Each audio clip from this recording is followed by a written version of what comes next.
Lost Star, c'est ni vraiment une composition ni vraiment une reprise, puisque c'est une chanson qui a été écrite et composée par mon père et un ami à lui, donc Urbain Lambert et Christian Regnot, que j'embrasse tous les deux. C'était une chanson donc, qui était complètement pop et arrangée avec plein de synthés et des sons de l'époque, et qui n'a jamais été publiée, que personne ne connaît. Donc quand j'ai rejoint Jail John, je leur ai proposé qu'on la fasse de manière folk bluegrass. Les filles ont accepté.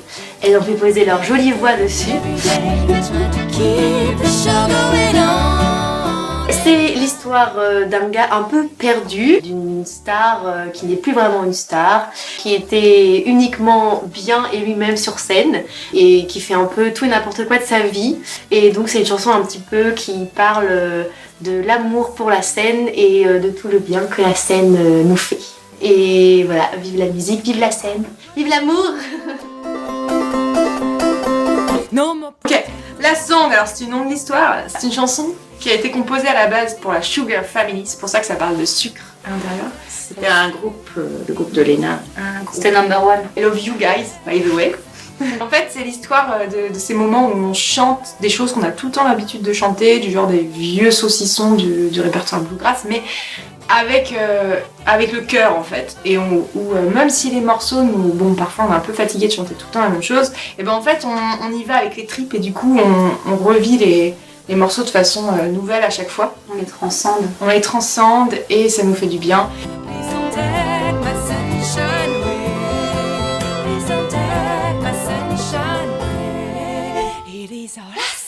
Il y a plein de petites citations de traditionnels américains.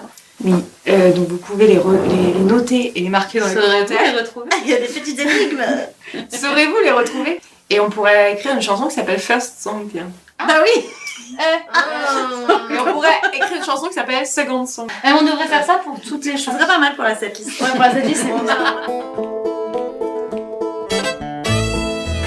What's the story? J'ai écrit cette chanson à une période où il y avait beaucoup de problématiques dans ma vie et j'avais vraiment cette image de film de western du cowboy assis à sa table avec son vieux verre de whisky qui est un peu en dépression et et en fait ce petit moment des fois où on switch, où on se dit mais est-ce que je peux vraiment faire quelque chose pour que les choses changent dans ma vie ou pas, parce qu'il y a la fatalité qui est tellement récurrente.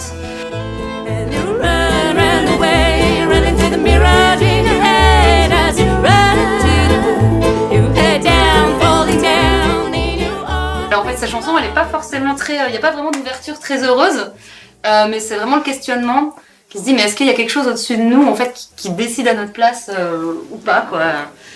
Voilà. Très beau.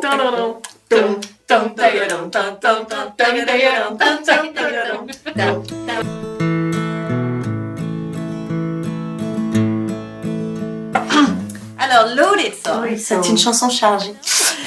Voilà. Donc, en fait, c'était une chanson d'amour un peu nulle que j'avais écrite, qui était une chanson un peu, voilà, pas très intéressante. Et puis après, il y a eu les confinements et tout. Et là, j'ai ressorti la chanson et je l'ai remise sur la télé. Je me suis dit, mais si j'en faisais une murder ballade.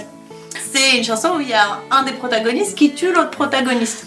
Très souvent, un homme qui tue une femme. Bon. Et donc du coup, comme par hasard. Voilà. Selon les périodes, il y a plein de murder ballades comme ça qui ont traversé les siècles et les états et qui changent un peu. Et donc voilà, on a décidé de faire une murder ballade contemporaine avec une sorte de double morale de l'histoire. Comme quoi il ne faudrait pas faire confiance aux hommes, d'où ça sort.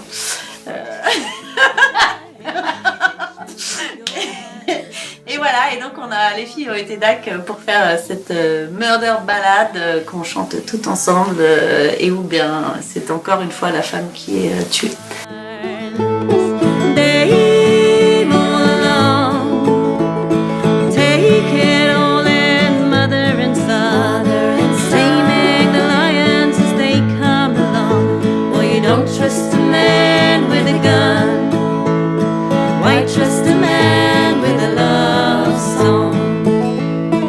Parce que qui ferait confiance à quelqu'un qui aurait un pistolet chargé? Voilà. Pourquoi faire confiance à un homme qui chante une chanson d'amour?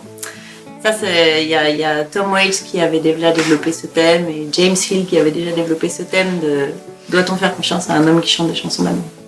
Vous avez 200 ans. The only moment I don't feel blue without you. Ok, alors Timber Bridge. Mhm. C'est une vieille chanson. C'est à l'époque où Dear John a voulu intégrer des body percussion.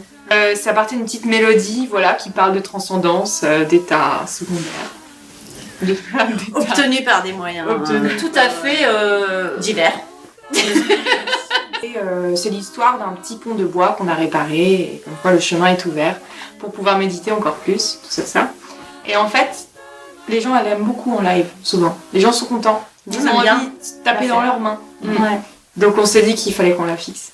Et elle a été très dure à enregistrer. On a fait plein de... Ouais. Plein d'essais, hein. Plein d'essais. plein d'essais. Et à la base, avant que Valentine nous rejoigne, on l'a composée avec Roxane Arnal. Qui faisait partie de Dear John. No more blue when I'm high. No more blue when I'm high. No more blue when I'm high. No more blue when I'm high. Et c'était une petite, tu disais, une chanson pansement. Oui, Qui permet de comme souvent. se faire du bien. Oui, comme souvent. Elle a eu plusieurs vies cette chanson. Ouais, c'est ça. Une chanson d'amour triste en fait. Qui dit que tout va bien quand on est en état de méditation. Voilà. Timber Bridge, bonne écoute. Highway.